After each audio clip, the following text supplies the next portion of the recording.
Почитувани гледачи, добро вечер. Молам режијата да го даде овој кадар. Вечерва имаме специјална емисија. Емисијата ќе биде посветена за заштита од дискриминација. Вечерва во студиото имам специјални гости и јас ќе се трудам малку да бидам артикулиран. Како што гледате, во долниот кадар е господја Марија Башевска, која е преведувач на гестовен јазик. И целата емисија ќе биде прилагодена за сите оние со специјални потреби да можат без проблем да ја следат. Ве молам режија, дајте го кадарот да ги представам и нашите гости во студиото. Тука е Елена Кочовска, програмски раководител во Полио Плюс. Господјо Елена, добро вечер. Господјице, се извинувам. Добро дојдовте. Добро ве најдовме. И господинот Душко Миновски, председател на Комисијата за заштита од дискриминација. Добро вечер и за вас. Добро вечер на вас. Благодарам. Ми представува особена чест и задоволство што ми ја дадовте таа чест да ви бидам домаќин во емисијава и на некој посреден начин да ги актуализираме проблемите на луѓето за чии права вие се залагате. Јас се извинувам што малку ќе зборувам побавно за да можеме да бидеме артикулирани кон нашите гледачи кои се надевам дека ќе ги има во голем број и оние со специјални потреби и ќе им биде особено драго што можеби најпопуларната емисија во Републиката ете ќе се заложи и за нив. Она што сакав прво да ве запознам малку, бидејќи проблемите за луѓето со специјални потреби се малку познати во јавноста, но вие сте големи борци. Прво, ве молам, представете ни ја Полио Плюс на кратко. Полио Плюс движење против хендикеп, организација која што веќе 14 години активно работиме во нашата држава, во регионот и во светот, а се со една единствена цел. Да придонесиме, да го создадеме наше општество со еднакви можности, каде што ние, граѓаните со хендикеп, ќе може да учествуваме на еднакво ниво како и другите. Нашата визија и нашата цел за целокупниот свет, каде што ние ќе може и активно да бидеме вклучени, го стваруваме низ неколку стратегии или постулати. Пред се тука е застапувањето и лобирањето и во насока на лобирање и заговарање да се донесе една системска рамка, законска рамка, која што ќе ги регулира прашањата на лицата со хендикеп согласно Конвенцијата за правата на лицата со хендикеп и ќе овозможи ревизија на веќе постоечките законски регулативи во Републикава да бидат усогласени со Конвенцијата за правата на лицата со хендикеп. Каква е таа конвенција? Дали е таа меѓународна конвенција и колку е обврзувачка? Каде е донесена? Конвенцијата за правата на лицата со хендикеп е меѓународна конвенција при Обединетите нации. Ние како организација учествувавме во изработката на истата од 2004-2006 на 2004-2005 на 4-тиот и 6-тиот адхок комитет при Обединетите нации, додека се изработуваше, и две наши одредби, значи од Македонија, како представници од Македонија, се втемелени во постоечката конвенција, се однесуваат и на вработувањето и образованието. Конвенцијата за правата на лицата со хендикеп е потпишана од страна на Македонија во 2006 година, а во 2011 година на 5 декември беше ратификувана покрај конвенцијата и факултативниот протокол. Конвенцијата за правата на лицата со хендикеп е закон над законите за прашањето на хендикепот во Република Македонија, бидејќи е обврзувачка. Од самиот чин на ратификување, граѓанските и политичките права за лицата со хендикеп се обврска да ги обезбеди државата и тоа одма и сега. Додека економските, социјалните права во зависност од низиниот раст, развој и состојба или ситуација во која што се наоѓа самата држава. Да прашам, значи да појасниме. Полио Плюс е невладина организација, здружение на граѓани со и без хендикеп, кои што сме здружени со една заедничка мисија. Да овозможиме, нели, наше активно учество во секоја една општествена пора. Благодарам за објаснувањето. А моето следно прашање е за Душко Миновски, кој е председател на Комисијата за заштита од дискриминација.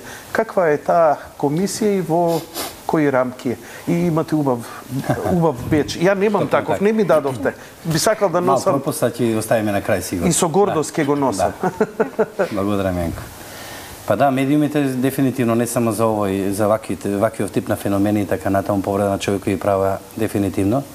Пред време малце се извинувам, ја ќе се потрудам, госија Башевска стално има проблеми со мене околу. Јас се трудам полека да зборам, а веројатно е тоа од пета во прва треба да убацам, али добро, ќе се потрудам. Спушти ја малку топката, бидејќи јади бурек, како ќе го кажеш? Така. Ете, значи има. Значи, јадење бурек, има доволно време за вас, во јади бурек, да објасните, се. Феноменот на дискриминација не подразбира само хендикеп и лицата со посебни потреби и така натаму, мада тука ќе имаме простор многу да говориме и треба да говориме и сакам да го истакнам важната улога и благодарноста наша сепак и до вас и до вашата емисија, затоа што на ваков начин само може да почнеме да ја подигнуваме свесноста. Значи, исклучително е важно. На почетокот кога почнавме во нашите заложби за асоциација во Европската унија, хармонизација на нашето законодавство и често пати во самите министерства имаше забуна. Сега работиме на измена на законите и стално се повтора повдигнување на свесност и така натаму. И ние самите што ги креиравме законите, не бевме понекогаш доволно свесни колку е тоа важно. И се вие спомнувате некој феномен дискриминација. Знаете, констатациите кои се, за жал, во институциите на системот, во јавна администрација, да не збориме за приватниот сектор или за одредени здруженија и така натаму, дека не се има доволно познавање, да не кажам на кое ниско ниво е познавањето што е дискриминација, дали сме у позиција да сме дискриминирани, дали можеби несвесно, ако сме на раководни, не мора само на раководни места, и така натаму, несвесно, некогаш и дискриминираме или свесно. Во тој контекст, заради хармонизацијата на нашето законодавство, во 2010 година, значи под притисок на Европската комисија, укажување на Европската комисија во неколку наврати, собранието го донесе Законот за заштита и спречување дискриминација април месец 2010 година и на база на донесениот закон императив беше да се формира Комисијата за спречување и заштита од дискриминација како посебен правен субјект, независно тело, значи надвор од владата. Собранието не формираше. Но формирани од собранието, така. Значи, вие сте државна сепак институција која ги застапува нивните права. Така, али независно тело со собствен буџет и сме 7 комесари кои што работат на проблемите на граѓаните. Значи согласно законот и во законот имаме разни модели се по однос на законите за спречување и заштита од дискриминација. Ние сме го прифатиле тој што го креирале, значи во тој период таа екипа законот и сме прифатиле модел каде што имаме 19 основи и листата не е затворена. Значи може некоја основа која што не е предвидена да се појави, да речеме да и подостанати ќе третираме. Кога спомнувате закон, зборите закон за борба против дискриминација? Да, спречување и заштита. Тоа е специјален закон, така гласи. Посебен закон кој исклучиво работи. Сега тука е добро за гледачите да објасниме дека универзалниот контекст на повредување на човекови права е доста широк. Значи деца, жени, мажи, стари и така натаму. Многу работи доаѓаат. Меѓутоа, дискриминација токму тоа е еден специфичен облик на повреда на човеково право. За да имате дискриминација, мора да имате 3 основни елементи испочитувани согласно законот. Значи, мора да имаме нееднаков третмон, неповолен третман, нееднаков. Мора да имате основ во самиот закон, тие 19. Значи, основ по однос на пол, по однос на род, на возраст, на јазик, на религија, на социјален статус. Добро, што е поентата? И така натаму. И да имате споредливост. Значи, ако тие 3 елементи се испочитувани, тоа ќе може комисијата да постапува. Сега, имате разни области во работи, односи, во здравство, во социјална заштита, и така натаму. Добро, овде се наметнува сега прашањето, кои се вашите ингеренции, што имате? Но пред тоа да почнем, ме интересира, каква е вашата поврзаност со Полио Плюс? Така, да. Значи, вие двајца сте гости овдека, збориме за иста идеја. Дали сте вие поврзани, дали заеднички работите? Каква е вашата синергија? Значи, во овој контекст е доста важен. Значи, ние како комисија, покрај тоа што непосредно работиме на иницирање на представка до нас и ние непосредно постапуваме, вториот мандат исто така важен е подигнување на јавната свесност и ние донесовме за таа цел и наш стратешки план. Во стратешкиот план издвоивме 4 области кои што сметавме дека во дадена актуелна состојба во Република Македонија требаме да посебно да се концентрираме, не ги запоставуваме сите останати, сигурно ако не се јави. Меѓутоа, рековме по однос на возраст, по однос на род и пол, по однос на етничка припадност, дискриминација и по однос на хендикеп. Не без причина хендикепот го оставивме, затоа што имаме исклучително многу, имаме ратификувана конвенција, ние сме тука исклучително добри. Не разбирам. Да, добро ќе подобре. Значи, што би значило? И сега тие четири приоритети нас ни дава за право да се сконцентрираме и да видиме како може да ги унапредиме оние граѓани кои што припаѓаат на тие категории. Дискриминација по основа на етничка припадност, зашто не работи? Затоа што е од таа етничка припадност, дискриминација по основа на род и пол, жена, маж и така натаму, по однос на возраст, старо, младо лице и хендикеп. И сега за хендикепот имаме, значи, во повеќе закони го третираме прашањето на хендикеп, имаме конвенции, имаме се, ама малце мислам дека повеќе хипокризиски, не секаде, меѓутоа малце дволично, тролично се однесуваме по однос на ова прашање. Ние денеска, јас сега директно ќе ви кажам, ви благодарам на, видите како вие го спуштите, не тонот, него зборите споро, со сето емпатија, уважување и така натаму, ние мора да подигнуваме овие луѓе, условно кажано луѓе, наши граѓани, не бараа сожалување, они бараа само еднаков третман. Они имаат одреден проблем и тоа се останато мора да им се даде шанса да бидат тоа. Ние денеска имавме проблем да дојдеме до кај вас. Не јас, конкретно мојата колешка, ценета Елена Кочовска. 50 скали требаше да качи, исклучително тешко беше. Господјо Елена, господице, се извинувам. Господјо, кога го употребувам зборот е само од длабока почит. Немам проблем. Вие сте млада дама. Кажете ми, и вие сте со хендикеп. Да. Од раѓање сте вакви? Да.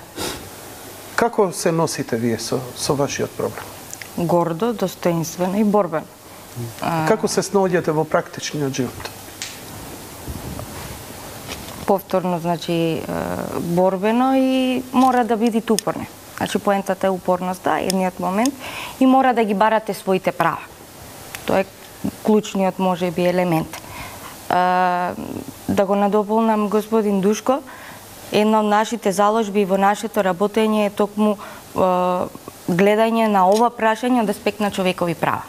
Значи не е од аспект на здравствена состојба. Така. Значи да не се гледа кон ова прашање како болест. Како болест. Добро. Да не се гледа дека ова е ѓаволска работа. Добро. Ги плаќаме гревовите на нашите. Бог да чува и да брани. Сега во средниот век ги стали тука тропаторци. Бог да чува и да брани.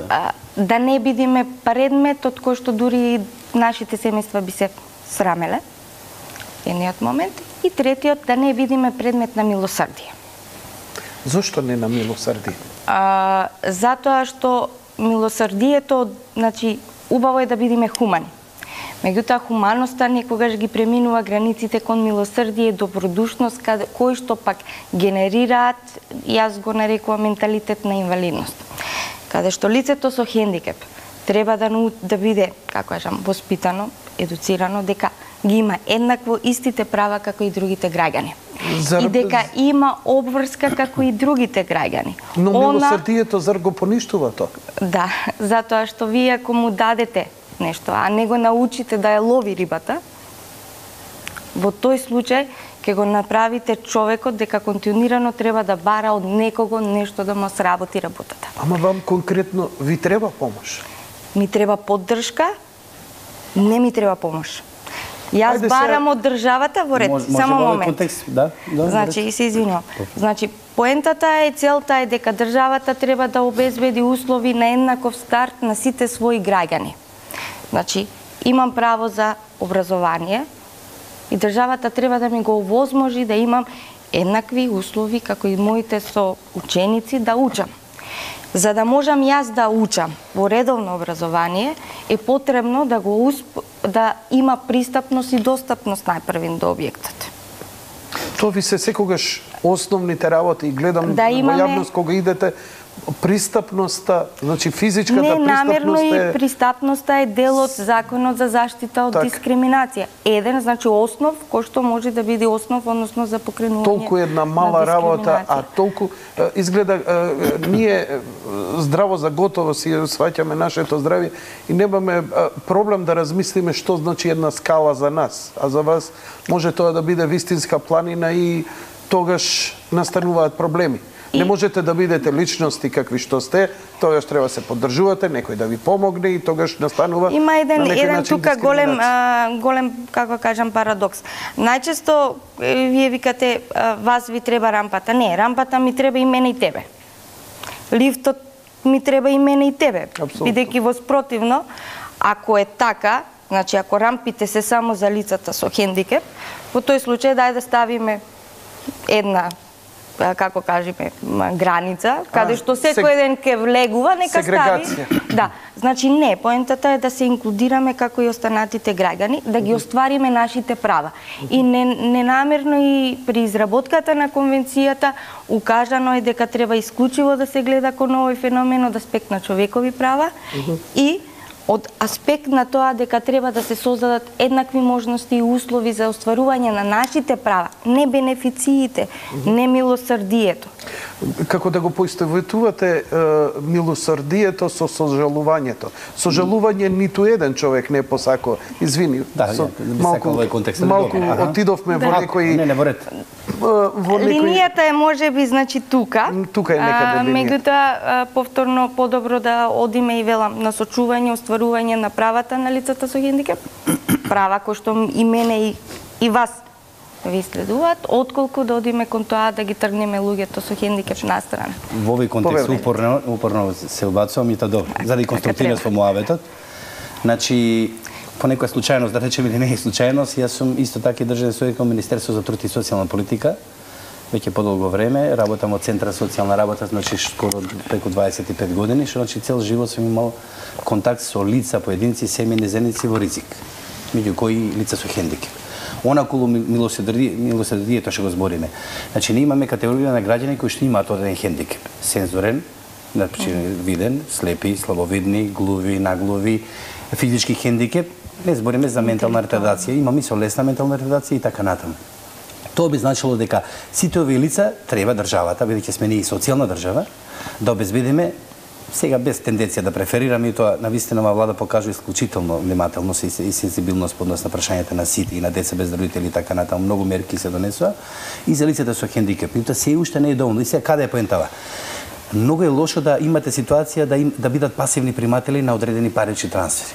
5, 6, 7 милијади ќе седи дома и никој не видлив, се срами семејството, никаде виден, нигде присутен.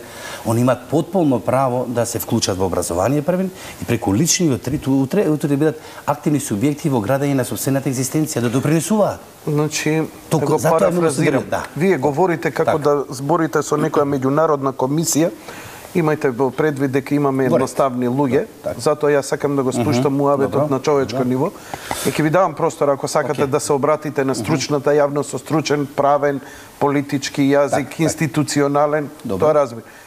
Мада мене ми е тешко, ја го избегнувам, инаку сигурно ќе бев и јас таму вклучен.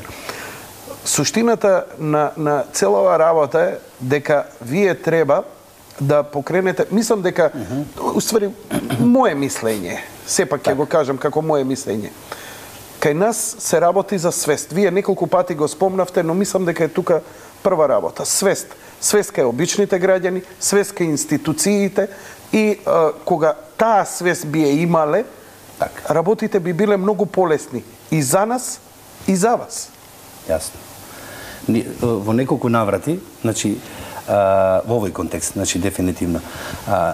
Најчесто свеста е развиена онамо каде што има во семејството луѓе присутни и каде што имаме родни или блиски пријатели. Јас една мајка пред 7-8 месеци, мислам, од Струмица рече, се отвори дневен центар, што е исклучително важно, значи да имаат тие семејства да можат 8 часа да го згрижат своето дете, да може да има социјални вештини, да се едуцира, да има развојна компонента.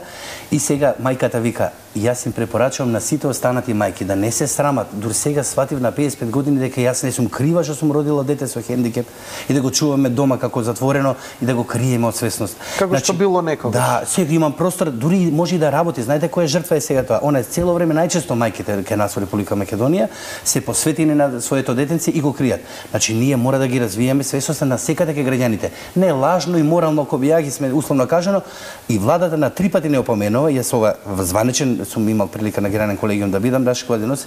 Значи сега имаме ситуација, повторно не има заклучок на влада, имаме состојба дека во локалната самоуправа 50 локални самоуправи се адаптирани за пристапност, 50% не. Од државните институции со заклучок на влада, со инсистирање и со санкции и така натаму имаме само 1/3 приспособени институции. И тогаш каде е ситуацијата? А имаме конвенции, имаме закони, имаме се. Значи, мора да растеме се. Така нема волјата и повторно во оној контекст што го кажа пред малце Елена многу окей, не да ги гледаме значи како здравствен проблем, него едноставно само да има возможме. Ние паралелно со сите овие процеси имаме процес на инклузија. И видите парадокс, во една градинка во некоја општина имате дефектолог примен кој што е задолжен за дечињата, во друга градинка паѓаат унесе со родителите, ќе дојде некој детеце со Даунов синдром, кој да е од Марс или кој не знам каква заразна болест се работи, ќе ги отпишуваме децата. Има реакција. Зошто? А он има шанса да види дека има различни, дека едни со други треба да си помагаат, дека тоа не е ништо страшно, колку ниско ниво имаме. Се сретнувавте ли вие со такво нешто во животот? И еве вие како дел од Полио Плюс, што ви говорат искуствата за свеста, реакциите на другите, игнорантскиот однос, па дури одбивањето спрема луѓето со хендикеп? Во последниве изминати години, значи, доста е подигната, мора признаеме, свеста за прашањето на хендикеп, меѓутоа тоа не е доволно. Потребно е континуирано да работиме на подигнување на јавната свест и тоа да го правиме сите. Значи, согласно и конвенцијата, има одредени принципи каде што од кои што нема бегање. Потенцирам конвенцијата и секако не е само едукацијата на институциите. Не е тука едукацијата на медиумите, кои што исто така ќе мора, значи, поинаков да имаат пристап кога презентираат или ги зборуваат за оваа проблематика. Туку е едукација и на самите лица со хендикеп, од аспект на прифаќање на ова прашање или нивната состојба таква каква што е, од аспект на човекови права и да бараат да ги остварат своите права. Меѓутоа, покрај подигнувањето на јавната свест, неопходно е во Македонија да донесеме и заокружен систем, законски систем, кој што ќе овозможи пак конвенцијата со своите принципи и начела да биде спуштена доле во базата. Дали таа конвенција ги покрива овие прашања што ви ги поставувам како лични интимни? Сите ги покрива. Значи, ги покрива и тоа повторно укажува на тоа дека дали има обврска? Извин. Дали има обврска таа конвенција? Дали постои начин како спрема тие родители кои сметаат дека кога имаат хендикепирано дете и го кријат, тоа да не го прават? Има. Значи, затоа е тука државата врз основа на конвенцијата да изработи мерки, активности на национално, локално ниво, да развие посебна политика за сервиси за поддршка. Ние слушаме за дефектолози. Што значи тоа сервиси за поддршка? Сервиси за поддршка се различен профил на луѓе кои што ќе даваат различна поддршка на лицата со хендикеп согласно нивните потреби. Каде? Во образование, во секојдневниот живот, како персонален асистент можеби, како толкувач. Киново, театарно такмица на здравствена потреба школа. Окупационен терапевт, за учење за ориентација, значи на лицата со оштетен вид во средината. Значи, различни профили согласно потребите на лицата со хендикеп. И не може сите да бидат вкрстени во еден, како што е тоа кај нас дефектолог. И за лице со физички, и за лице со оштетен вид, и за лице со оштетен слух, и за лице со интелектуална попреченост, државата вика еве ви дефектолог. Значи, не одат така работите. Ви благодарам. Следново прашање. Ако само дефектолог не е потребен, бидејќи во училиштата потребен и психолог, бидејќи повеќето од децата имаат таа потреба. Потребно е психолог. Ако има деца кои со оштетен вид, не знам, друг профил, трет профил, сето тоа многу го оптеретува буџетот. Велат, ако веќе го користи здравството, придонесувај. Вие велите на овие луѓе да им се даде во борбата против дискриминација и сами да заработуваат, што на некој начин и гордоста и достоинството, нели, нема да примаат помош, нема да бидат на сожалување, туку едноставно они и ќе си изработат тоа што нив им е потребно на тој начин што придонесуваат во државата. Колкави се потребите, бидејќи ние сме социјална држава, ние не сме богата држава. Знаете, ја можам да разговарам и би бил шокиран кога многу работи би недостасувале, ние да имавме нафта, да сме како Куваит, да сме како Саудиска Арабија, тогаш би било недозволиво нешто да недостасува, бидејќи имаме неограничени средства. Вие работите сега со ограничени средства, ограничени можности. До сега, она што сум успел да го слушнам од вас, ви имате многу разбирање спрема тоа колку се можностите на државата да ви помогне и никогаш не сте барале, ама, како да кажам, не сте правеле од тоа голем проблем или едноставно јасно ви е која е економијата и колку можете да добиете. Мислам дека имате многу повисока свест за општеството од што ние обичните луѓе спрема вас. Значи, во овој контекст мора да напоменеме дека, да, социјална држава сме и тоа не упатува дека мора максимално да се заложиме да ги искористиме сите потенцијали. Значи, затоа и се упатуваме на размислување. Например, локалната самоуправа, може би ова е добар апел преку вашата емисија, и до сите градоначалници. Ја потполно разбирам дека се има приоритети за правење на улици, за канализација, за екологија, за отварање капацитети. Меѓутоа, треба да се цели во семејните заедници.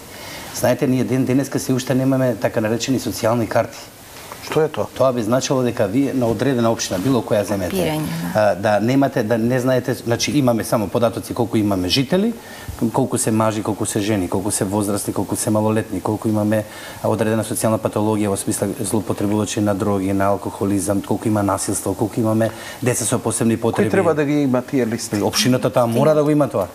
Општината да го има. И сега ќе направи приоритет. И кој ќе речем, ја во мојата општина имам 50 фамилии, и во таа, значи, пред советниците кој ќе рече, има буџет. Правиме улица, гласаме, окей. Ова се некои, предпоставувам, ова се некои искуства веќе, не измислуваме топла вода. Не, у социјала сум јас 30 години. И се упорно укажуваме на локалната самоуправа, значи покрај тоа, и тоа е добро и за гласачите утре, значи, сакате за општа популација, меѓутоа кој ќе дзирнете во ранливоста на вашата категорија и ќе констатирате дека имате во некоја општина, не знам, Чешиново, Облечево, 30 фамилии со деца со посебни потреби. Одма ви се наметува потребата да отворите дневен центар. Сега скапо е да. Државата ќе рече да, вие што ќе ни даете, ќе ослободиме за да се направи. После идеме со јавно-приватно партнерство. После конечно доаѓаме до ситуацијата она што Путин го направи во Русија, општествена одговорност. Да им објасниме малку на гледачите. Тоа значи не само државата со своите скромни и општеството, туку да се анимираат и приватниот секторот. Вие рековте еден многу клучен збор која го кажавте, го спомнавте Полио плюс, а тоа е во вашето делување, тоа е лобирањето. И мислам дека една од најголемите придобивки на демократијата и една од најдобрите е воопшто лобирањето. Ние ги бираме луѓето кои доаѓаат на власт и лоби групи застапуваат разни. Од индустријски сектор до... па и вие. Тоа е, можеби, и досега се покажа, најдобриот начин за покренување на работите во позитивна насока. Како ви иде на тој план? Еве со државата, чувствувам, гледам, еве го и представникот тука, работите се движат во позитивна насока, како ред. Како е со приватниот сектор? Како е со компаниите, фирмите? Сепак пазарно општество сме. За жал морам да констатирам дека покрај тоа што се уште ова прашање е само сведено на национално ниво, топката околу прашањето на лицата со хендикеп не е доволно спуштена нити на локално ниво, нити пак на агендата на приватниот сектор. Не дека нема одредени чекори и мерки кои што се покренуваат како за да се раздвижи ова прашање во тие полиња, меѓутоа се уште за жал сите ја префрлаат топката на национално ниво. Што и во ред е од една страна, затоа што и на национално ниво немаме дефиниран став што, кој, каде и колку и на кој начин ќе бидат преземени одредени мерки за остварување на правата на граѓаните со хендикеп. Например, пристапноста и достапноста. Откако јас сум веќе 10 години, што се вика во Полио плюс, од почетокот зборувавме за пристапни рампи, како треба, дека секоја рампа не е рампа, меѓутоа еве и после 10 години се уште учиме што е рампа. Значи, не може така. Значи, не може државата од една страна да вика да, Треба да изградиме пристапно и достапни, значи да го направиме нашето општество пристапно и достапно за лицата со хендикеп, како и за другите граѓани, но од друга страна да имаме рампа само заради тоа што да имаме рампа. Ако е прокламирано и веќе уредено со закон дека треба тротоарите да бидат спуштени, треба да бидат спуштени. Значи државата ќе мора да работи на имплементација. Така, бидејќи, нели, во рете, ако во општината имаме рампи и пристапност, а приватниот сектор отвора маркети во кои немате пристапно, зградата нема пристапност. Немате станови пристапни и достапни, значи дури и вие, значи било кој да се најде во состојба на хендикеп. Многу ретко, соба унатре, тоалет специјално. Не само да влезете у хотел. Треба да живеете, а унатре да функционирате, евентуално, работна група. Знаете, право да ви кажам, позитивниот пример крева свест. Например, еден од поголемите трговски центри во Скопје, просто не можеш да ги одбегнеш, прилагодувањата за пристап и специјални тоалети за луѓето со посебни потреби. И искрено да ви кажам, мене ми предизвикува, чекај, знаеш, има и други луѓе, знаеш, самото тоа кога ќе се направи, дури и само по себе веќе ја менува свеста, знаете. И тоа е, мислам, позитивен пример, бидејќи и таквиот начин. Но, ај за би ве потпрашал некој, ова е моја констатација една и мене ми беше драго кога ги видов тие, па дури влегов чисто да видам какви се вашите потреби и да го почувствувам затоа што имам јас близки. Значи, мора широк тоалет, го разгледав тоалетот каде што е, мора да биде со широка врата, голем простор да има, предпоставувам, за количката или така натаму и така натаму и сето тоа. Во светот тие се користат и за мајките со деца. Да, токму така. Значи, и тоа го имаш, да. Сакам повторно се враќаме дека прилагодувањето на средината да биде пристапна и достапна не е само за лицата со хендикеп. Е за секој еден од нас. Цивилизацијава ја градиме како да сме сите Херкулеси и да пукаме од здравје. А веќе 50-60 година кога ќе почнеме на бастумо да се подпираме, гледаме дека, нели, ама и ние здравите многу брзо ќе дојдеме на вашето, еве вие имате таа несреќа да животот по големиот дел и целиот живот го поминете со помошни средства, со помагал. Ами ние здравите кога тогаш не чека истото и тогаш ќе ги увидим. Значи, не правиме само за вас. Правиме за сите и за нас. Затоа икам, направете го за вас, не го правете за мене. И затоа едно е за да, пошто ти си видел, друго е кога ќе се види, едно и од принципите или повторно ќе се повикам на конвенцијата, но и нашите заложби е нашето учество во процесите на донесувањето на одлуките, за да биде поголема и свесноста. Апсолутно. Господин Миновски, моje прашање до вас е, разбрав дека е во тек првиот судски процес покренат по тужба за заштита од дискриминација. Каква е вашата улога во процесот и дали тужителот се обрати прво до комисијата? Зашто конкретно се работи? Каков е тој судски процес, прво кажете? Така, да, благодарам. Значи, имавме представка од професорка од Средно училиште во Штип, во кое што директорот со одреден, нели, акт ја прераспоредува од професор во библиотекар. Ние нормално примевме представката, ја разгледавме, ја делегиравме, професорот Јован Ананиев ја водеше непосредно, направи и увид, констатираше ситуација, факти, докази и констатиравме, донесовме мислење, значи тоа е улогата, ако констатираме дека има дискриминација, носиме мислење во кое што кажуваме дека по кој основ, заради што и така натаму, дека има дискриминација. Во тој контекст даваме препорака како да се надменат постоечките проблеми. Што беше конкретно дискриминацијата? Па дискриминацијата беше по основ на на пол и по основ на возраст. Значи професорка која што има полн фонд на часови, а таму имаме уште неколку професори, една пред пензија, другата со договор за дело и така натаму, не е прераспоредена на местото библиотекар и она смета дека тоа е тенденциозно направено со крајни, значи одредени задни намери од страна на директорот. А она е припадник на Па не, она си е жена и така натаму. Дали е жена со хендикеп? Не, нерегуларно. Ова е нерегуларно, туку по основна дискриминација. Дискриминација по основ на пол, а дека е жена, меѓутоа затоа што во исто време она укажува дека е вознемирувана во различни аспекти од страна на директорот и си инициираше постапката.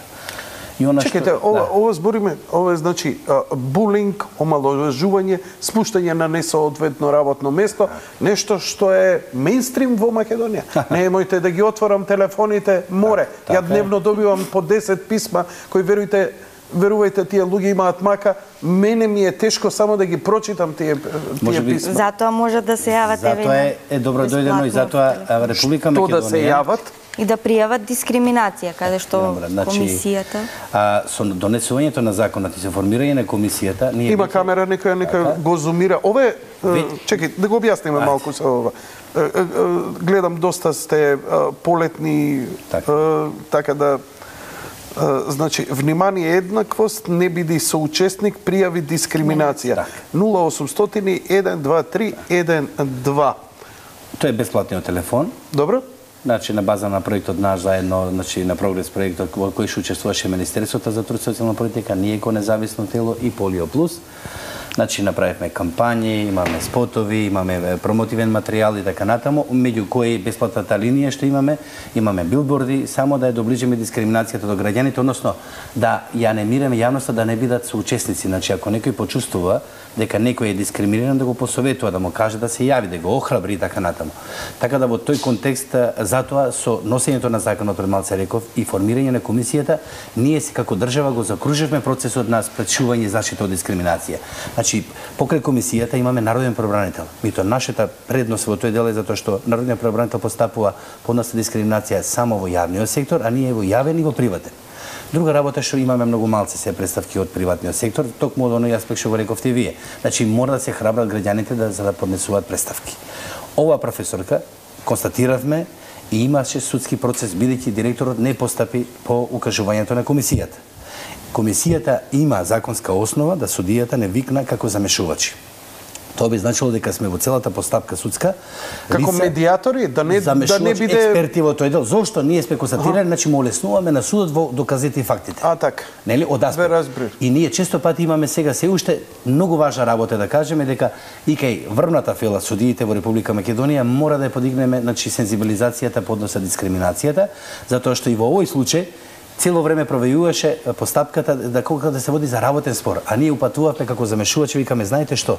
Работен спор е, да, класика. Вие ќе пресудите имало повреда или немало. Ние сакаме да кажеме нееднаков третман. Значи нашата основна флоскула во овој дел е нееднаквите можности, нееднаквиот третман, значи тоа е главната поента и ако има основа во законот. Господјо Башевска, колку ви е капацитетот вака да работите? Колку што Бог дава сили. Може ли да направиме една пауза, бидејќи сепак нели постојано сте во движење, ќе направиме една кратка пауза, па ќе го продолжиме разговорот. Делува, морам да признам дека гестовниот јазик делува фасцинирачки, една од најелегантните, најубави, најестетизирани работи, нешто балет со раце, прекрасно. Ви благодарам, многу ми ја разубавевте емисијата. Одиме со првиот блок реклами. Понекогаш имаш чувство дека ти е направена голема неправда. Се чувствуваш излажан, измамен, изигран. Сакаш некому да се пожалиш, да побараш правда. Но се сомневаш. Мислиш, таков е светот, Божја волја или твоја карма.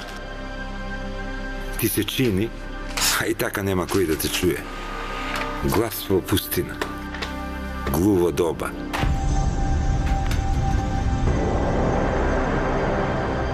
Но не е така.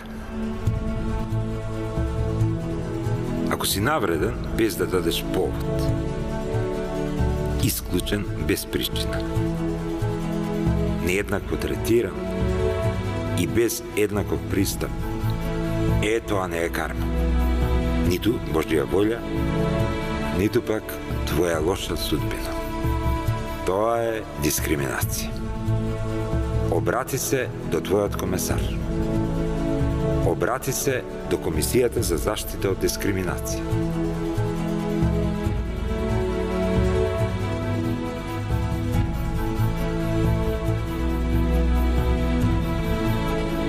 Комисијата е секогаш достапна. Нејзините стручни лица се постојано тука да ви помогнат, да не бидете жртва на дискриминација.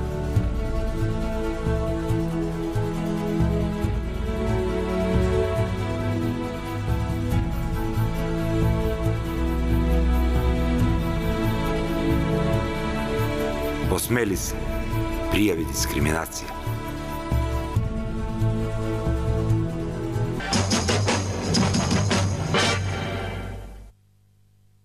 Почитувани гледачи, продолжуваме со разговорот во студиото. Гости се Елена Кочовска, програмски раководител во Полиоплус, Душко Миновски, председател на Комисијата за заштита од дискриминација и нашиот гестовен преведувач Марија Башевска, кој е исто така гостин вечерва. Поставивме неколку прашања, имам уште неколку работи кои би сакал да ги дознам. Од крајот на декември 2012 Комисијата за заштита од дискриминација е членка на Еквинет, на кој учествувавте на работата на Еквинет и кои бенефити ги има Комисијата како и Република Македонија од членството во тоа тело. Но први треба да ни објасните што е Еквинет. Така, значи тоа е меѓународна организација во која што учествуваат сите тела за еднаквост од Европа и беше исклучително важно и за нашата комисија затоа што дефинитивно сме присутни во Европа, идеме на состаноци, потоа имате тематски работни среди во кои што се разгледуваат одредени специфични состојби, затоа што понекогаш има подредени основи, одредени случувања во општествата и избиднувања по однос на раса, нетрпеливост, верска нетрпеливост, етничка и така натаму. Имате разни состојби и доста често се збунувачки. Во тој контекст исклучително е важно, ми тоа дека мора да напоменам дека ОПСЕ, мисијата на ОПСЕ во Република Македонија исклучително многу ни помогна. ОПСЕ? Така, да, стои позади нас, значи ја плати чланарината и така натаму, и што е за нас многу важно, влеговме со Република Македонија, значи не сме под ФИРОМ. Имаме учество и што е исто така доста важно, ако имаме некоја дискутабилна, значи ние 7 комисари сме сите сме различни фели. Имаме двајца декани на факултети, имаме Ризан Сулеймани, поранешен пратеник министер, значи сакам да кажам еден шарен состав во ситуацијата во смисла со различен професионален бекграунд и тоа е добро за комисијата. Меѓутоа имате ситуација кога едноставно си викате затоа не е едноставно да речете овој дискриминира и да ги повлече сите санкции, а да не е така. И ние можеме, значи сега, затоа што сме членка, да го доставиме нашиот предмет со укажување до Еквинет, сите земји членки да дадат своје мислење. Замислите која е таа предност, експертиза да ви дадат во тој дел, како мислат, што мислат они. И тоа би било огромен притисок ако имаме случај, значи да разберам. Ако имаме случај на дискриминација во кој вие се борите да го наметнете во институција, на суд и така натаму, на овој начин вие добивате и меѓународна поддршка што добива поголема тежина. Специфична тежина и значи можеме ако дојде судска постапка да го кажеме и тој аргумент што е исклучително важен. Господја Елена, имало ли конкретни случаи каде што комисијата помогнала на ваши членови? Па лицата со хендикеп значи поднесуваат представки и голем дел од нашите членови, но и другите лица со хендикеп ги мотивираме како организација што е можно повеќе да поднесуваат представки до Комисијата за заштита од дискриминација. Зошто? За да можат да ги бараат механизмите, да ги користат постоечките механизми за да ги остварат своите права. Така. Кажете ми што најчесто се представките? На што се жалат? Каде е дискриминација? Најголем дел ја препознава дискриминацијата при вработувањето. Меѓутоа мора да укажеме на тоа дека од 2010 ако имаме законот и не само кај лицата со хендикеп, туку и општо кај целокупната јавност, па дури и кај институциите, кај ни треба поголема едукација за тоа да разбереме што е дискриминација. Значи се не може да биде дискриминација. Апсолутно. Значи може да биде нефер животот, меѓутоа и тоа не е дискриминација. Браво, респект за ова. Респект за ова, бидејќи така, нели, животот е нефер и не можеме да се жалиме сега.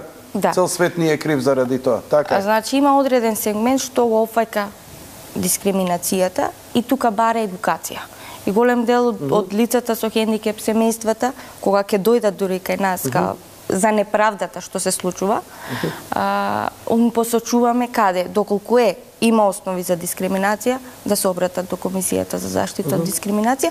Меѓутоа, она што најчесто го препознаваат од старт е вработувањето.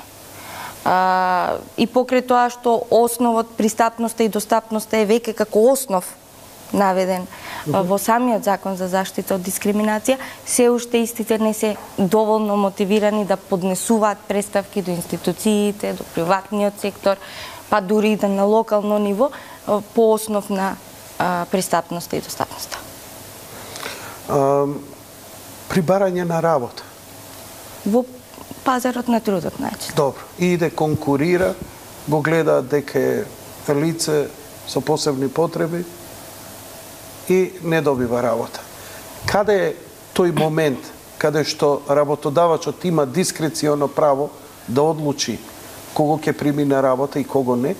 Каде е она момент каде што едноставно такво лице можеби ќе ја врши работата, ама лошо и добро, и каде, како се одредува каде тоа лице е најпогодно и најсоодветно за таква работа, нели? Бидејќи сега ние сите можеме да имаме своји соништа и аспирации, ама едноставно, нели, животот не е фер. Сега тоа е ситуацијата, не можеш да ја бараш таа работа и сега ќе се жалиш на дискриминација. Предпоставам дека нема многу вакви, нели, размислувања, но ме интересира каде е дистинкцијата. Сигурно вие сега нема да се пријавите да бидете камерман, затоа што тоа бара носење, нели, на рамо, и сега ако не ве примат во Сител телевизија како камерман, тоа би било дискриминација, нели? А таму бара физичка предиспозиција. Ако ги земеме во предвид техничко-технолошките напредоци и развој, кој што се можеби ми можела да бидам камерман. Тоа е веќе индивидуално. Да, ако ги дајме до ние, например, вакво нешто мале. Да. Па добро, има столици кои што се движат. Наспроти од тоа, голем дел од лицата со хендикеп не се осудуваат да бараат работа на отворениот пазар на труд. Во Полио Плюс викаме не може да бараме достоинствено вработување ако немаме паралелно достоинствено образование. Така. Значи, ако вие го способите било кој да е точно лице, му дадете еднакви можности за образование за да тој човек развие своји афинитети, потоа истиот ќе може да најде достоинствено вработување. Меѓутоа, кај нас проблемот е, како кажам, системски.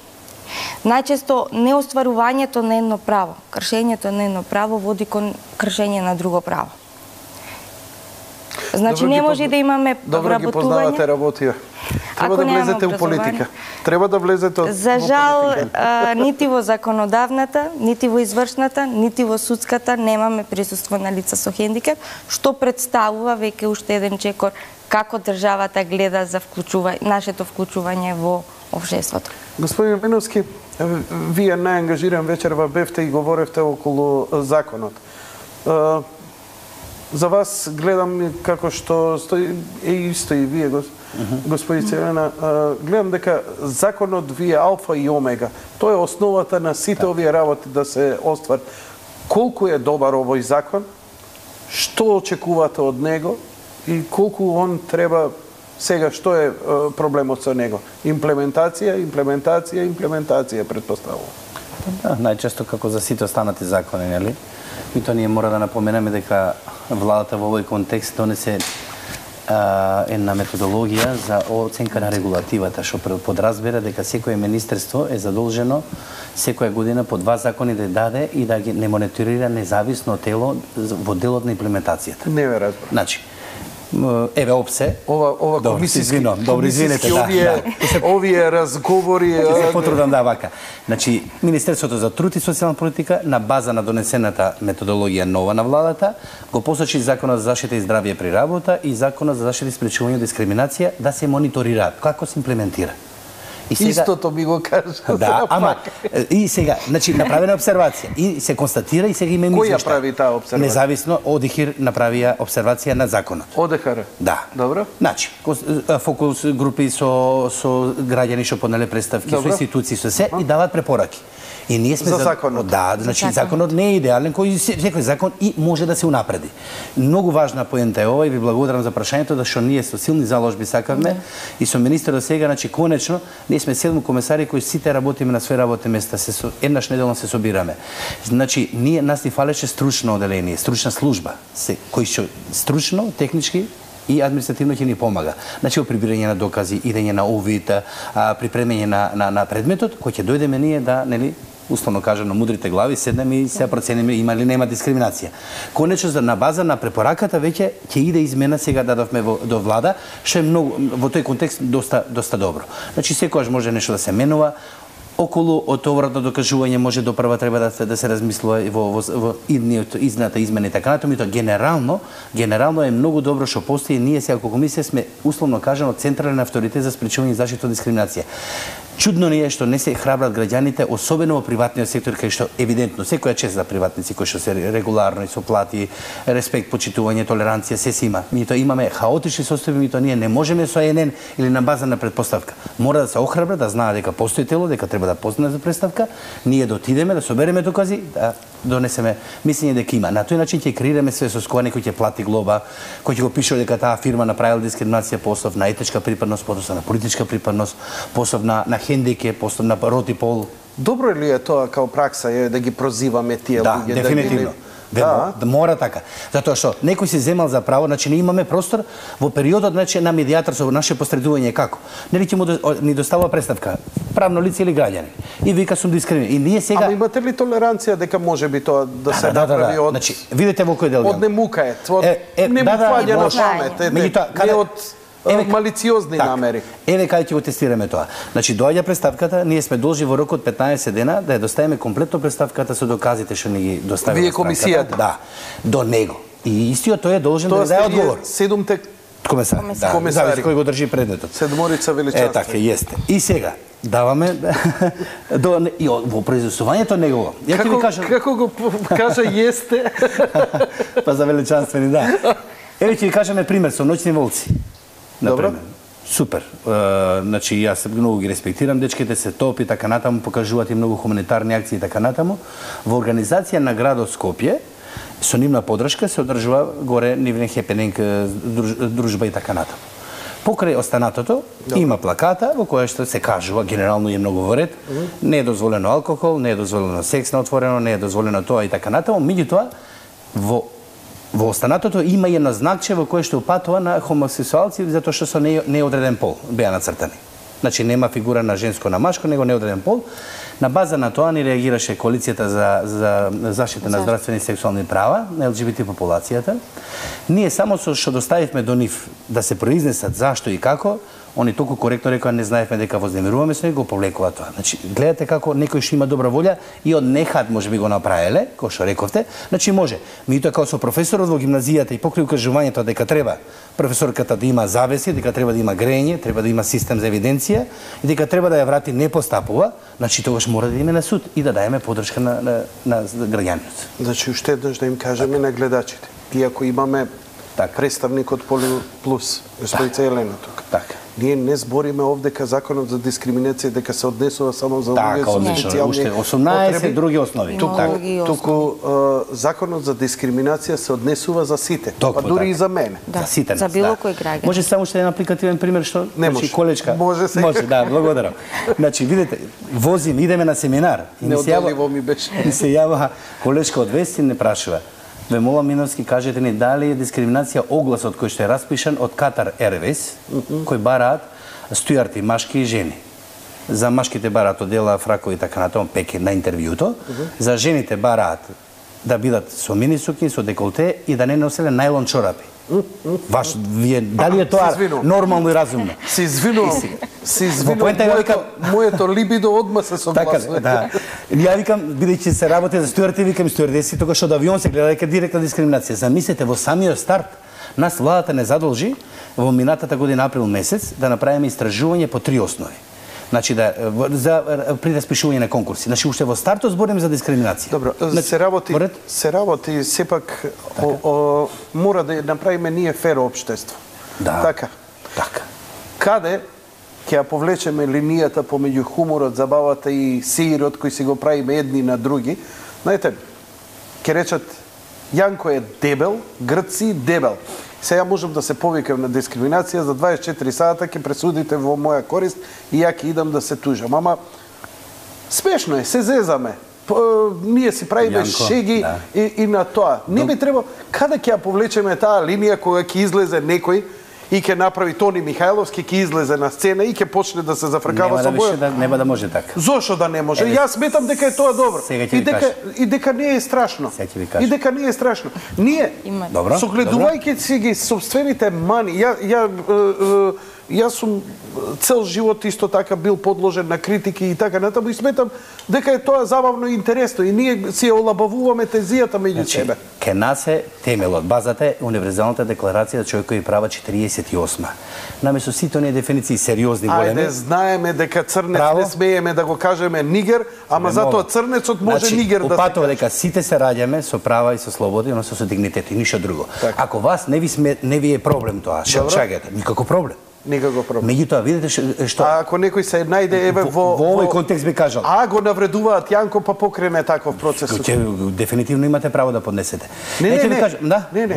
Сега, например, вие да поднесете. Тони прави шега на моја сметка. Можеме или вие би требало да се охрабрите? Не сакам. Јас сметам дека е тоа добро. Добра е реклама за мене. Јас се смеам на вицот за мене. Тогаш би покренеле само кој е нешто као појава, као феномен, кој има. Дали ти можеш да покренеш? Можеме, и тоа не за во лично име, станува збор за одредени феномени кои што имаат негативно влијание врз општата. Многу напнато. Ние треба да бидеме полабајно. Дозволете ми да ви кажам како треба да растеме усвесност. На пример, неколку примери, пратениците, нели се народни емисари. Така, тие се должни. И секоја чест, нормално, имаме собрание кај што се тепа, физички така натаму, нели? Вокабуларот го знаеме веќе и така натаму. Меѓутоа, видите како се случува. Проначалникот на Струга беше пратеник. И не сакајќи да мудруваме и да кажуваме паметни работи, понекогаш грешиме и може да има консеквенции. Он вика, дуи нели беа излезени заедно, имаа некоја друга политичка ситуација, каде што сака да покаже за делот на албанскиот блок, меѓутоа дуи се вратија многу бргу. И он се кајќи, алудирајќи само да биде малце ироничен и паметен и вика, ја мислев дека сте вие олимпици, вика, ама вие сте биле параолимпици, алудирајќи на хендикепираните. А пред недела дена пред тоа Бикова ни донесе медаља, каде што Република Македонија со уставно име и свиреа. Видите како некаде грешиме. Бранко Црвенковски вика во Неготино, например, ситуација каде што имаме кампања, доаѓа и нели имат кандидат жена. И алудирајќи дека ВМРО не сакам вака конотација, ми тоа дека нели не прљав градот, конечно имаме добар кандидат жена која ќе го ичисти градот. Дали само жените треба да чистат тоа нешто? Нели? Гледате како кои се варијациите на темата. Архетиповите. Не, е така. Пошто дома ја чистам, сметам дека жените треба да се добро. Има еден многу популарен американски актер, а во Америка знаете колку се строги за вакви работи. Многу е популарен, еден од најпопуларните во светот се вика Джеф Данам и е вентриквилист. Тоа значи користи кукла и збори. Во неговите настапи он прави мајтап со сите. И со црни, и со бели, и со жолти, ама буквално без пардоне со сите. И сите се смеат и никој никогаш не поднел тужба против него. На еден од неговите настапи, он настапува во живо. Тоа е фантастично, ќе се умрете од смеење да го гледате. Ја често некогаш вадам инсерти ќе пуштам. На неговите настапи во живо, кои се претежно со многу зборење и гестикулација, дошла група на глувонеми, они ги викаат deaf people. И седат во публика, го гледаат него, а пред нив имаат исто вака со гестички. Да. Едно време вика, го гледам се, он да раскажува исто на сцена качен, вика, во Денвер, вика, и ја гледам, вика, сега гледам група, вика, deaf people, вика, и имам преведувач гестикула. И вика, едно време зборам и почнувам, вика, квадрат, птица, ножици, ленјер, бам, бам, трес, трес, и вика, и ги гледам, вика, овие Сите фаза, што збори се? И вика, ми беше неодоливо. И сите се изнасмеавме. Вика, значи, ја вика, направив штос на нивното ете, вика, ама никој нити се налоти, нити се навреди. Ние треба да бидеме како фамилија. Ние треба да бидеме луѓето меѓу себе многу поопуштени, многу повеќе разбирање да има. Се до онамо дека нема тенденциозност и некој што сака да специјално ве навредува, ве маловажува, со најразлични работи, тогаш веќе смета. Иначе, дефинитивно треба ималци и ширина. Не е проблемито само ако ви причинува лично незадоволство од таков однос. Затоа збориме донесеме закон за мобинг. Например, таа психолошка тортура, сексуална провокација на колешки и така натаму, коментари за градник, за излет и така. Некој сака, му годи, некој вика, не, сакам да ми коментираш. Што правиме? Како да ги одредиме тие? Готово. А тоа треба, значи, тоа е договор меѓу двајца, така? Да, ма ако некому не му причинува задоволство, тогаш ќе има право да се обрати и да биде заштитен. Апсолутно се согласувам. И сме виделе, ќе треба да едноставно ќе мора малце повеќе емпатија, малце повеќе внимание спрема другиот. Така, веќе да размислуваме што да. Ја би ја замолил сега режијата да ги отвориме телефоните за јавувањата, бидејќи имаме голем број на јавувања. Телефоните сега ќе бидат објавени доле под насловот Јади бурек.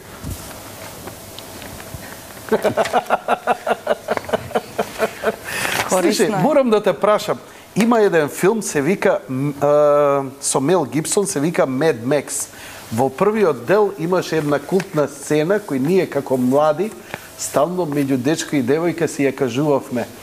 А таа беше во една сцена од филмот, она му се обраќа со гест и му вика I'm crazy about you. Луда сум по тебе. Ај направи го, луда сум по тебе. Нешто беше...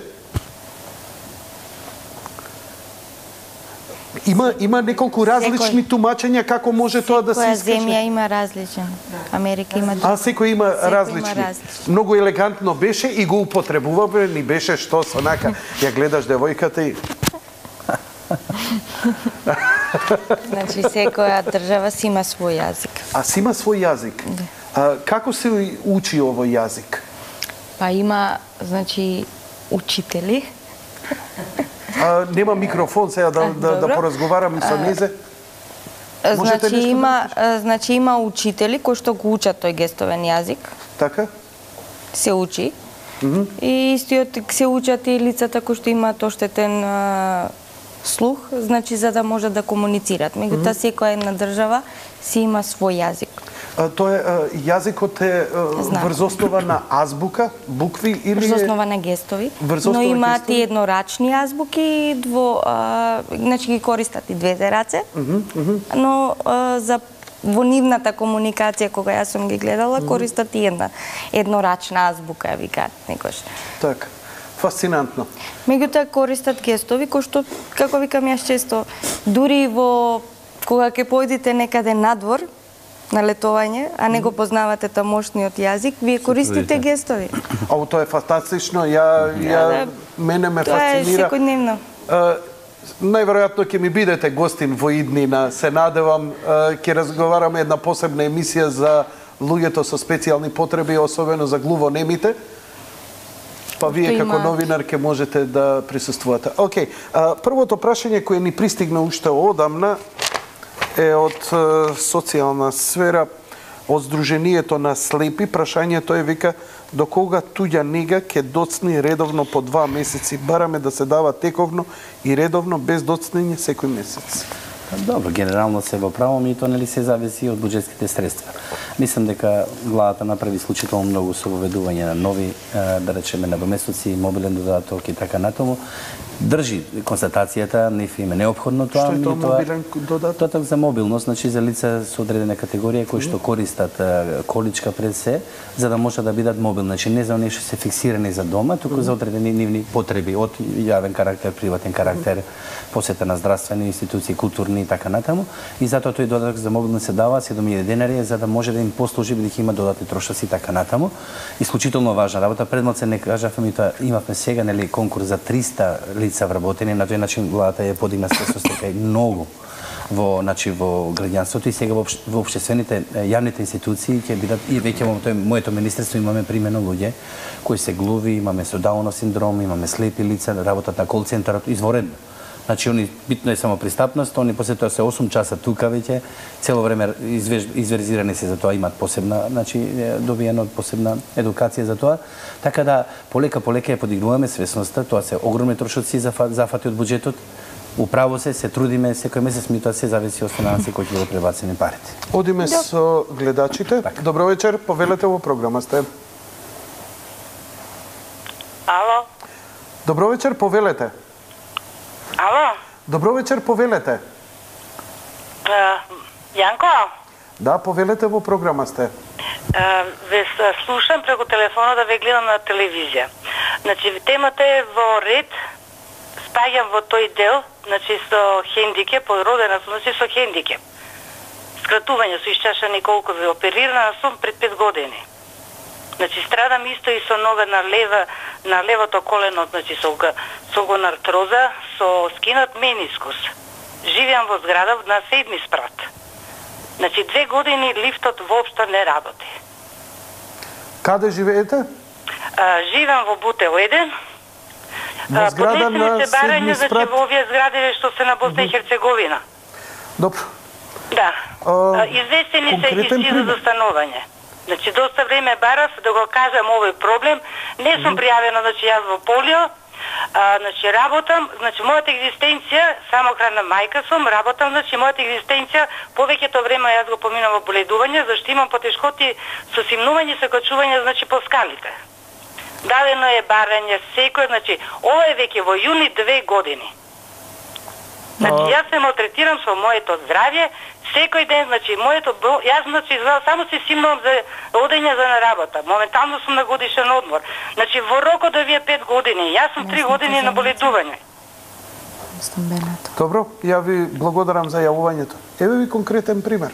Па да. Ова спаѓа во дискриминација или во што? Тука има првен технички проблем. Еве се согласува дека е има лифт, дискриминација. меѓутоа не е во функција. Да. Добро. Значи, први не тоа.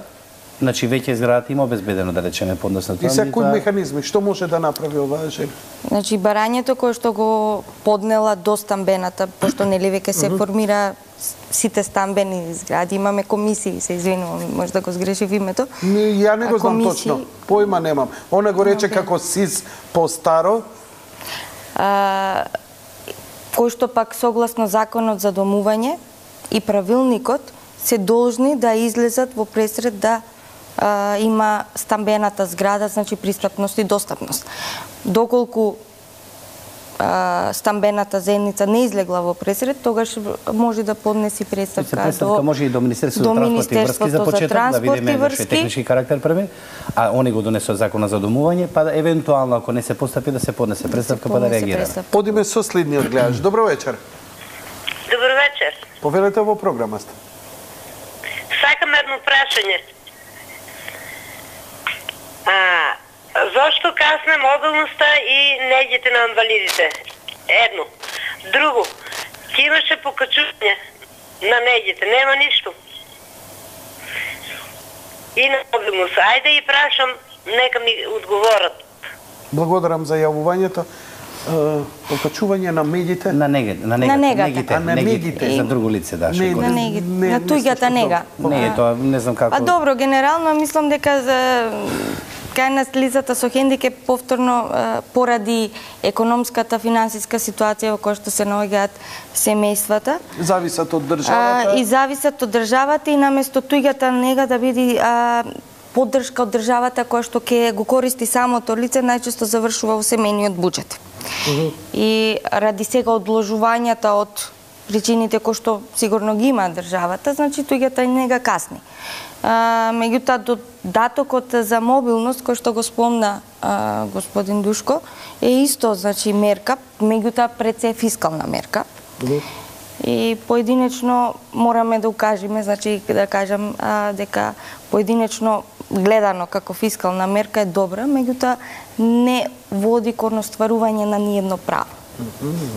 Значи, државата е убаво тоа што изразила желба да даде по 7.000 за лицата кои што имаат 100% телесен хендикеп. Тука спаѓа додатокот за слепило и додатокот за глувост кој што е 4.000 и се дава над 26 години. И е целосно чиста фискална мерка, која што не води кон остварување на ниедно право. Значи, државата ги дава тие 7.000 само за седење по дома. Во основа немате обврска како лице со хендикеп да правите нешто. А вие сте борец, вие сакате вашите членови да ги натерате да работат, да заработуваат. И државата е должна да ги дава, значи тие со обврска. Да, 7.000 е спремна државата да дава, меѓутоа на лицата со хендикеп, кои што ќе прифатат одредена обврска. Да волонтираат. Да. Па дури и да шетаат по раскрсница, меѓутоа да дадат точе дека денеска нешто сработиле. Делеле флаери. Флаери. Така е, браво. И истото да се дава, значи, од мали нозе и износот да варира во зависност од степенот на независност на човекот, а не во една сума сите додат. Ме одушевувате и морам да признам дека прав човек на право место сте. Многу ми е драго што дојдовте вечерва.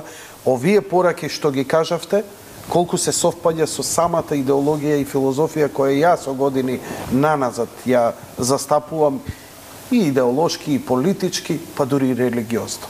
Мислам дека е ова суштината на човеково битисување. Како што велат, да правиш најдобро што можеш во сопствените рамки, бидејќи нема поголемо уништување за една личност да седи дома и да не прави ништо. Да. И најхендикепираниот може нешто да прави. Може ќе земе една игла и нешто ќе направи, што се вика. Одиме со следниот гледач. Добро вечер. Ало? Повелете во програма сте. Добро вечер. Повелете. Јанко? Повелете, господјо. Јас, многу ми е мило што ја отвори оваа тема за разговор. Инаку јас сум мајка на лице со хендикеп или со ментален хендикеп, се грижам за ќерка со ментален хендикеп. Во овој момент таа уопште не е покретна и 9 месеци е пуштена од нервно во полужива состојба или општо речено не е на овој свет. Туку само вегетира како една билка.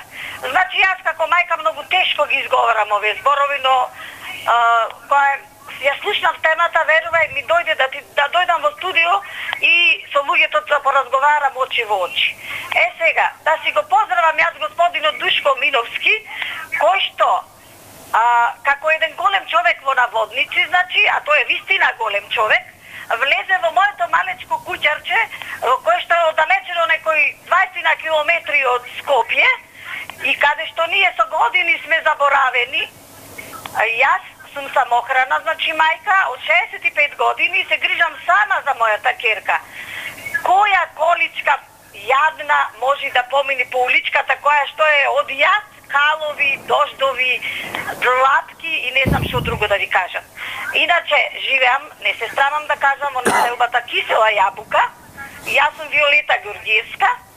Господинот ме посети и ја виде мојата ситуација и ме упати во полно работи кај што можам да ги барам незините права како мајка. И јас, да ви кажам, со негова помош успеав многу работи да ги добијам, како што се помагала ортопедски, зашто првен нели мора една комисија да те види па да одобри. Ти не можеш туку така да појдеш по помагало. Па тие се тешки лавиринти бе, Јанко. Јадна е маката што не фатила, уште појадни се лавиринтите. Секаде ние сме најдуваме на пречки невидени, Јанко. И да речам, не знам што да речам, немам збор што да речам, скаменета сум, едноставно како родител. Немоќна сум. Дури да ти кажам уличкава како не чини, мислам дека сме така наречено затвореници. Значи нашава населба, убаво рече жената, девојка што ели, не е битно, ја поздравувам од срце. И велам дека јас не сакам никој да ме сожалува и да ме цапка по раме, но јас со љубов се грижам за мојата керка. Но до кога се прашувам? И како низ овие улички што јас да речам, ова не личи ни на некоја населба зафрлена некаде таму во планините. Нека моли во Ѓорче Петров општината. Па нека нај господинот ова уличка сите ги асфалтираше, јако само нашата улица не асфалтирана. Ни улично осветлување, кучиња, мачки, врви. Па не знам некој да дојде нека сними. Еве јас не се плашам од никој. Ова е голема јадна мака. Кажете, а населбата? Населбата се вика Кисела Јабука. А улицата се вика? Улицата 54 број 10, Јанко. Тоа е општина? Општина Ѓорче Петров. Ви благодарам за јавувањето. Нека мислат надлежните сега. Ова е драматична и навистина тешка исповест на оваа жена која се мачи. И ете, ова би требало да биде до општината. Да, дефинитивно. А има закон, потребно е да се имплементира се, а останатите права, за жал повторно ќе се вратам на сервисите.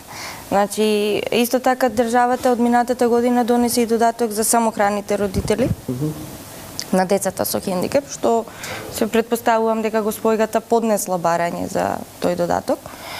Меѓутоа, немаме сервиси за поддршка кои што ќе им овозможат во основа поддршка на семејствата кои што имаат дете со хендикеп. И тука е проблемот. Да, одиме со уште едно јавување, па ќе идеме вториот блок реклама. Ало? Добро вечер, повелете. Добро вечер. Добро вечер, господиња, повелете. Од се јавуваме. Како рековте? Ние не сме лица со хендикеп и немаме такво лице во фамилијата. Меѓутоа, да го прашам господинот Душко, испаѓа дека владата прави лицата да бидат без хендикеп, а да бидат хендикепирани. Знае ли тој дека производното болување касни више 2 месеци?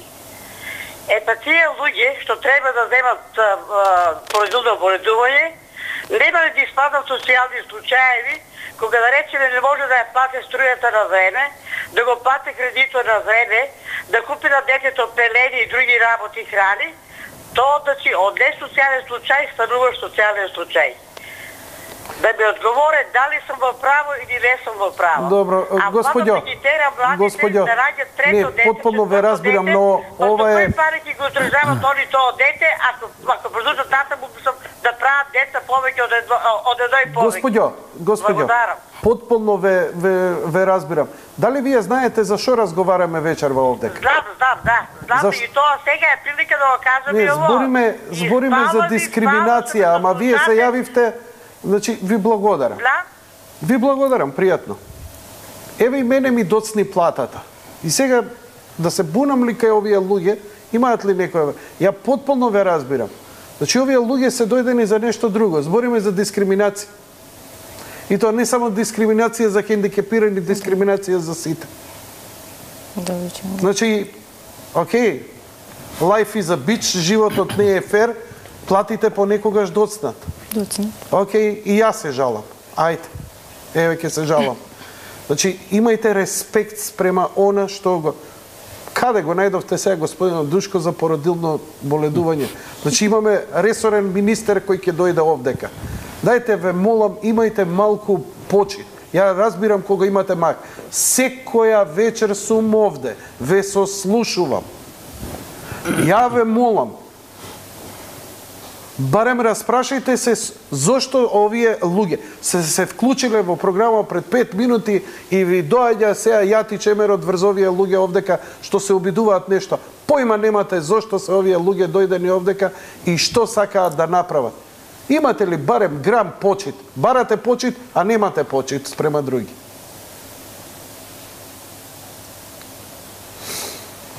Ја навистина ве молам. Знам дека не може секој да ја следи емисијава од почеток. Ние збориме вечерва за дискриминација. За дискриминација во сите нејзини аспекти за сите луѓе. Тоа е една друга работа. Не збориме овдека за кој ќе биде министер за труд и социјала, кој ќе биде министерот за здравство, да, поставете ги тие прашања. Кој ќе биде министерот за финансии, разбирам. Овдека имаме представник на Полио Плюс, имаме представник на на Комисијата за заштита од дискриминација за породилното отсуство. И сега, ајде ја и за платата. Не ве разбирам. Ова е она што го збориме, Елена, ова е она што го кажувате. Подигање на свеста. Знаете како, имам чувство дека ние уште талкаме во она собственото. Кога се запознаваме, секој си го слуша собственото име. А тоа оно укажува, нели, сите си живееме само во собствената мака и ја проектираме на се и се што, и не се сослушуваме едни со други. Како, еве, вечерва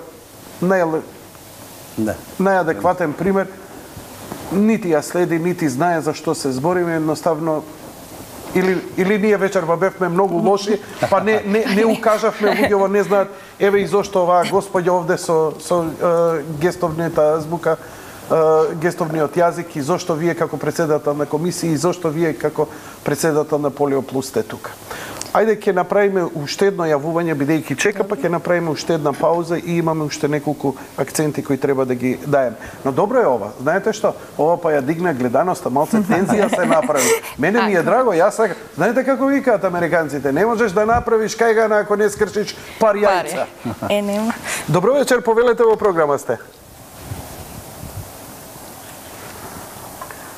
Режија, дали имаме некој? Добро вечер. Добро вечер, повелете. Јанко, поздрав до вас. Благодарам, повелете. Добро, еве поздрав и до Душко, нели? Повелете. Повелете. Ало? Во програма сте, ве молам, повелете, ве слушаме. Вака, за дискриминација, Душко, ако може да ми каже нешто, пошто... Ве молам, не застанувајте, говорете. Ало, ве молам. Режија, окей, ке одиме тогаш со... Се исклучува. Окей. Пристана, застана и така натаму. Добро. Окей, ке одиме со вториот блок реклами, па веднаш потоа ке продолжиме со емисијата.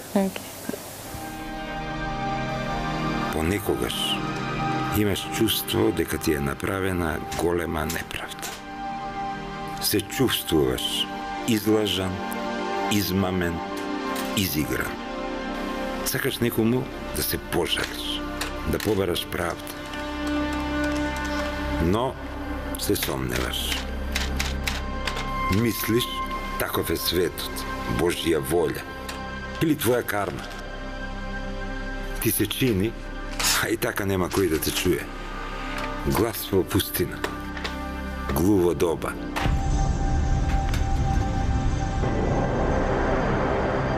Но не е така.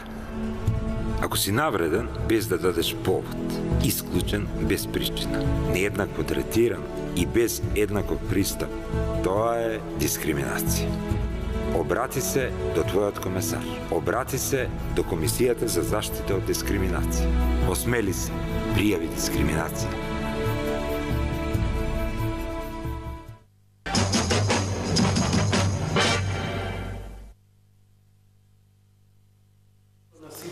Телевизија, емисија Јади Бурек, гости Елена Кочовска, Душко Миловски и преведувачот на гестовен јазик Марија Башевска, која звучи па може и подоцна ќе поразговараме со незе.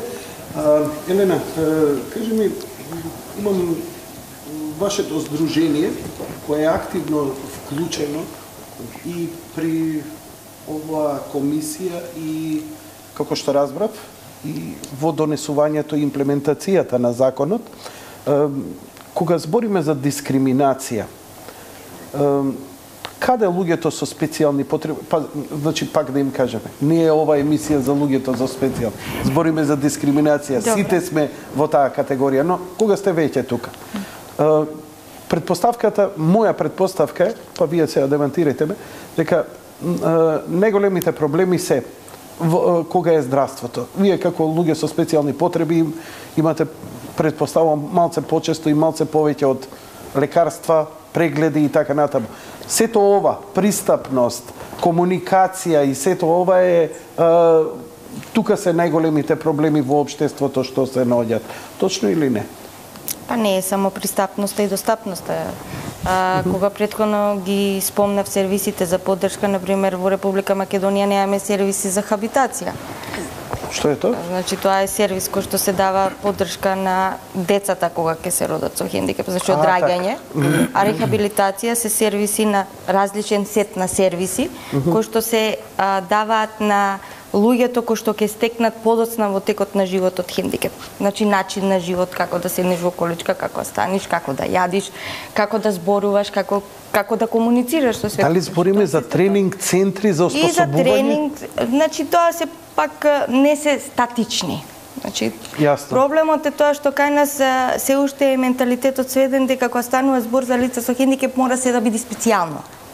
Посебен тренинг, посебно образование, специјално предпријатие, специјално катче, некоја заштитна капсула. Не, значи не станува збор. Станува збор за да можам и јас да ја користам чашата и ти да ја користиш чашата. Ама кога ја користам јас чашата, да биде малку можда поинаква. Ништо друго. Јасно. Проблемите не се само околу пристапноста и достапноста. Проблемите се и во здравствената заштита, набавката на ортопедските помагала, ортозите, набавката на чевлите, лекарствата. Проблемите се образованието, семејството, независниот правото имаме согласно конвенцијата, кој што пак за разлика од универзалната декларација нели ги набројува тие 30 права за човекови, во конвенцијата стрикно наведовме одредени права кои што имаат хибриден карактер. И таму вика, лицата со хендикеп имаат право на независен живот во заедницата.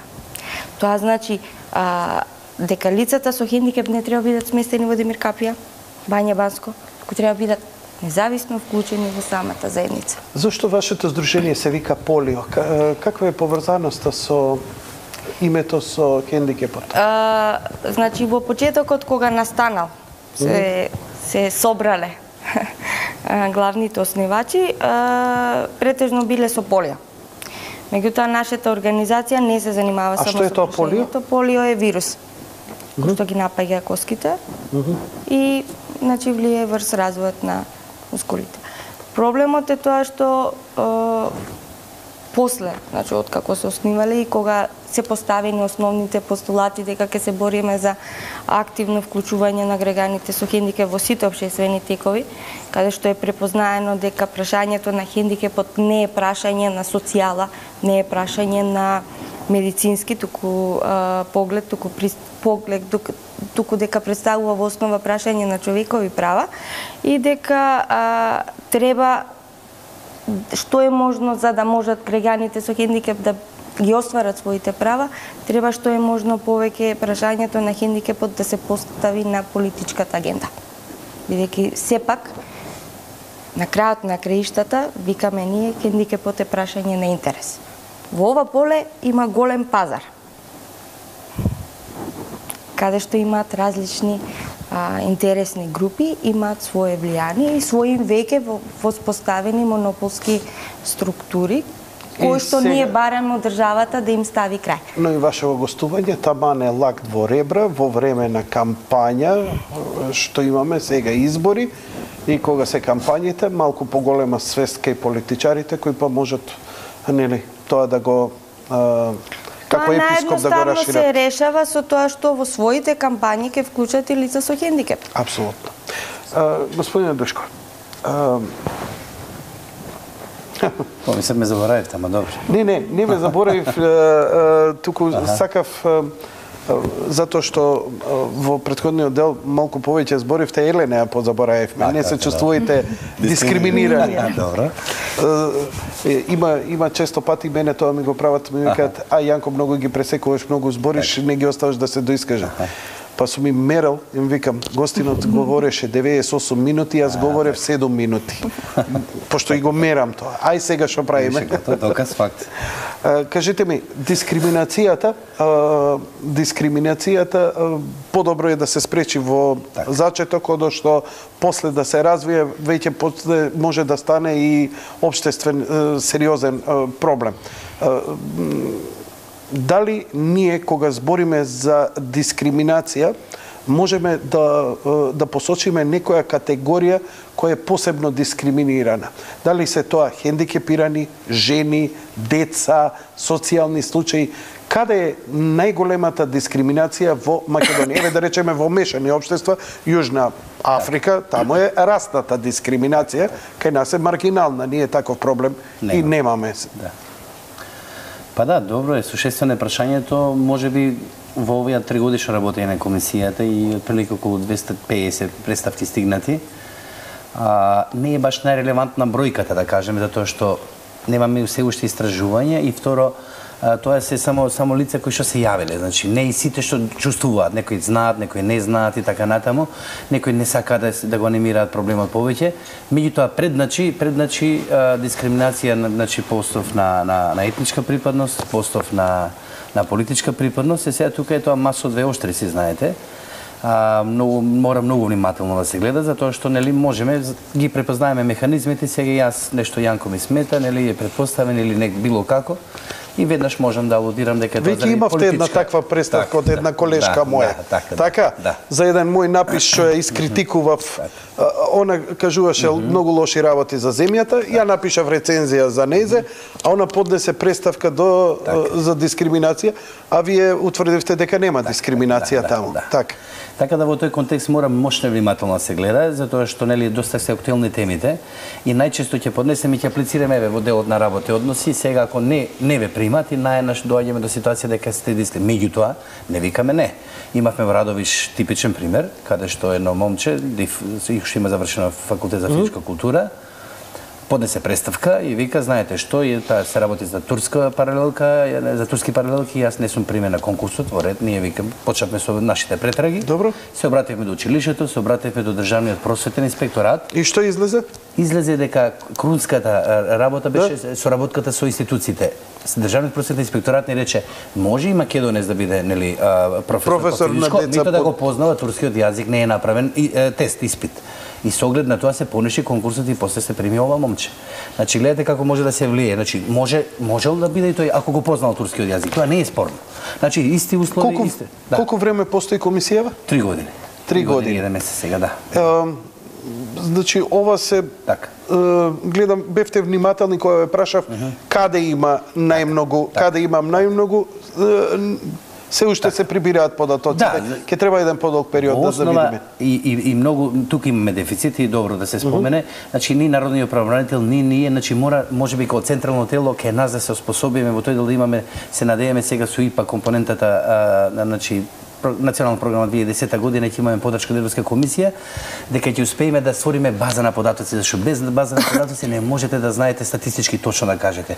Тука се случува, тука е констатирано, толку и толку поднеле, толку по тој основ, толку по тој. Ова ќе биде само од бројката што имаме ние, а и дали затоа внимателно добро ме забележите, зашто може да предизвика негативен ефект без потреба. Од пристигнатите тоа е, да. Мислев, викам, ќе кажете, не знам, сексуално злоставување на работа е многу често, мислев такво нешто ќе чујам, да речеме. Најчесто во работни односи, така во работните односи. На работни односи. Што, булингот е таму на пример? Мобинг, тоа мобингот него третираме ние, тоа е Министерството за труд и социјална политика го донесе законот, а синдикатот си има своје посебни правни канцеларии. Ја на англиски строго, булингот го тера.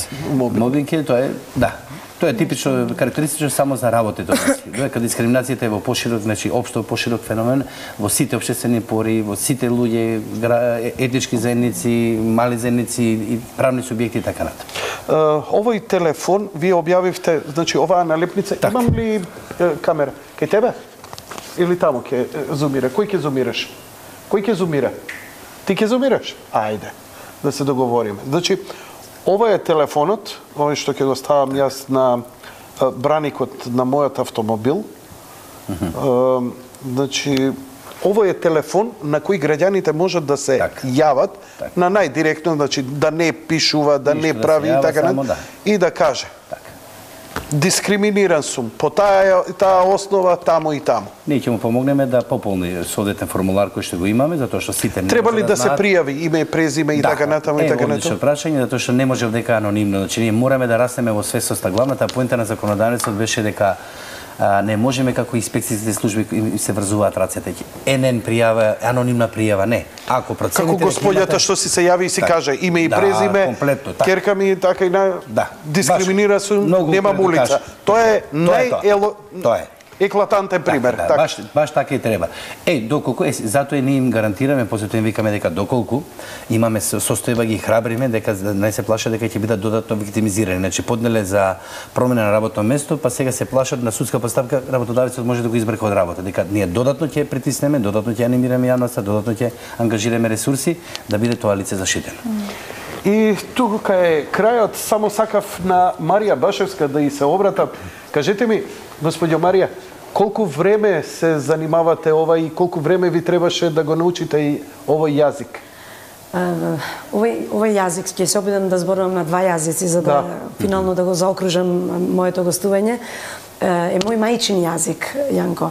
Јас сум дете на глуви родители, значи мојата мајка и татко имаат оштетен слух, и првите сознанија за светот на кој му припаѓам ги добивав по пат на знаковен јазик, што значи дека првиот контакт со родителите, со мајката и со таткото, како ваши непосредни, нели, старатели, јас го доживеав светот на знаковен јазик најпрво, значи прво научив да гестикулирам, а потоа да зборувам на македонски говорен јазик.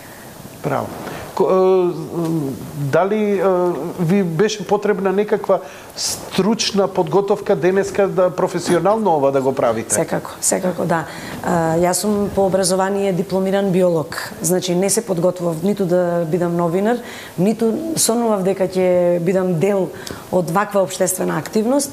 Меѓутоа, љубовта кон моите родители, кон мајка ми, кон татко ми, ме доведе до македонската телевизија, најпрво како хонорарен соработник, потоа се појави потребата за уредништво на емисијата Светот на тишината, но на тој пат имаше многу подготовки во однос на оспособување на професионален толкувач, на нешто кое го стекнав во Националниот сојуз на глуви на Македонија, посетував многу семинари, за да денес, како што најави госпоѓицата Елена, сум предавач на македонскиот знаковен јазик. И кажете ми, утре сте на семинар?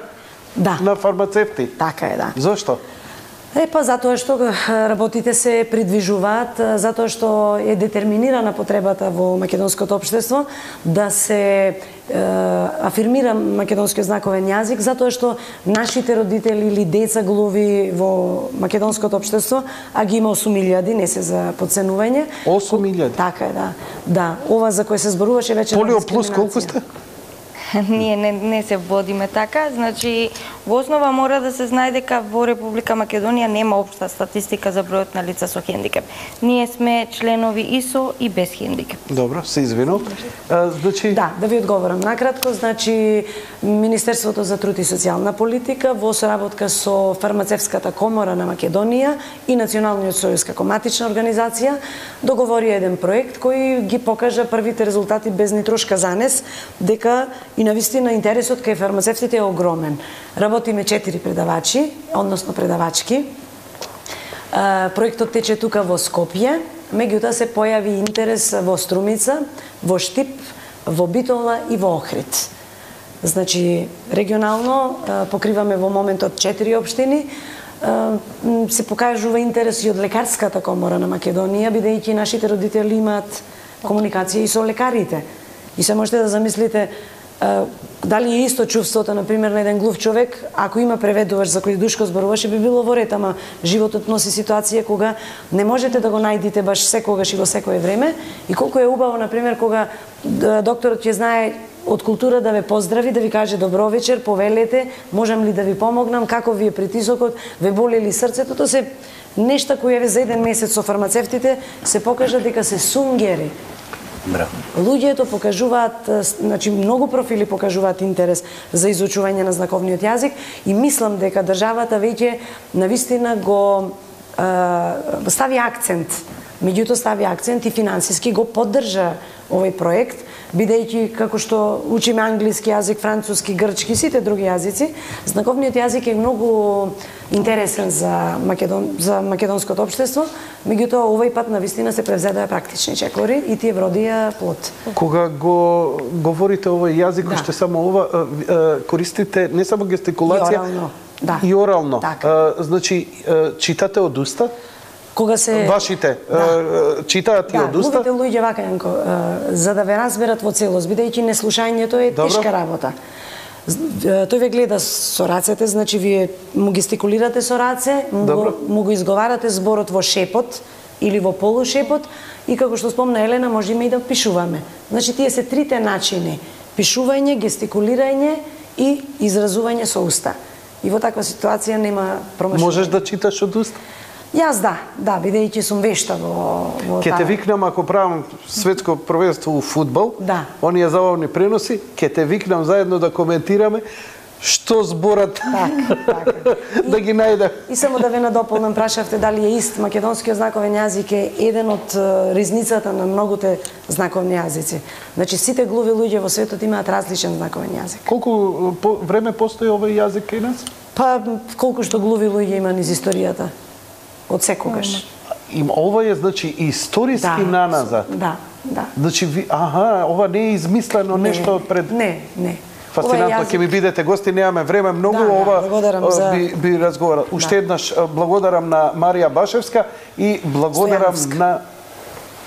Како рекоте? Со дополнување Стојановска. Се извинувам, ја го имам овој податок овдека што го читам. Простете.